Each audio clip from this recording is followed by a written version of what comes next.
bang on the door. I'm the oldest, they're screaming, so I go answer the door. And I answer the door, and standing there is this giant man. I was this little boy, and he's holding this huge box of food. And beside him on the ground was a black pot with an uncooked turkey in it. And he said, "Is your father home?" And I said, "Just one moment." I was like, this is a gift from God. This is going to change it all. This is going to make my mom and dad happy. It's going to be unbelievable. So I go, and my father is screaming at my mother through a closed door to the bedroom door. And I said, Dad, there's a guy at the door. And he goes, "You answer the door." I said, "I did. He's got to see you." So I kind of teased. I said, "Dad, you got to come." So he said, "Fine." He made one last yell at her, and he walks to the door. And I'm waiting there, just can't waiting to see his face. And my dad opens the door, and this man's standing there with this big box of food. And my father did not get happy. He looked at this man, and he raised his voice to him, and he said, "Look, we don't take charity."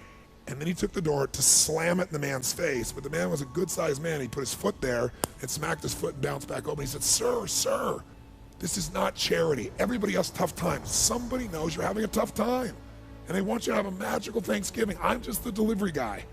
He said, "Please take this." And my father said, "We don't take charity." He went to slam it again. And this time the guy put his shoulder against it so he couldn't do it. And then my father's staring at him. It's like these two males starting to get in this intense mode. And one just trying to give a gift, and I'm freaking. And then the guy said something that I'll never forget, and in moments I wished he hadn't said. But he found a way to force my father. He's holding this thing, and he looked at me, and then he looked at my dad, and he said, "Don't make your family suffer because of your ego." Now my dad's level of energy increased, but he was also trapped. You get it? So he took the food, slammed it on our table, and slammed the door in the man's face and never even thanked him. And then I thought, years I figured out, our whole life is shaped by decisions. That's what we've talked about today, right? But there's 3 decisions you're making every moment you're alive. And the way you make these 3 decisions shapes your destiny. First decision we're all making every moment is, what are you going to focus on?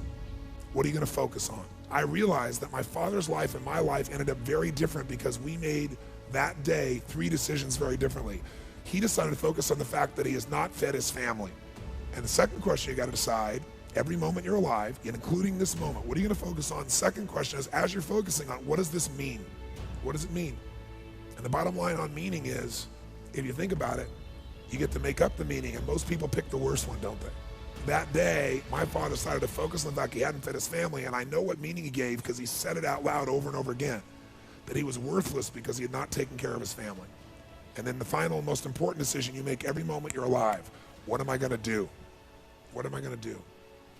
And I'll tell you what he decided to do. He decided to leave our family shortly thereafter, which at the time was the worst experience of my life. It was the most crushing experience I felt. I realized in that moment that the worst day of my life, my father leaving, had actually been the best day of my life. Because if I hadn't had that experience, I wouldn't be here today.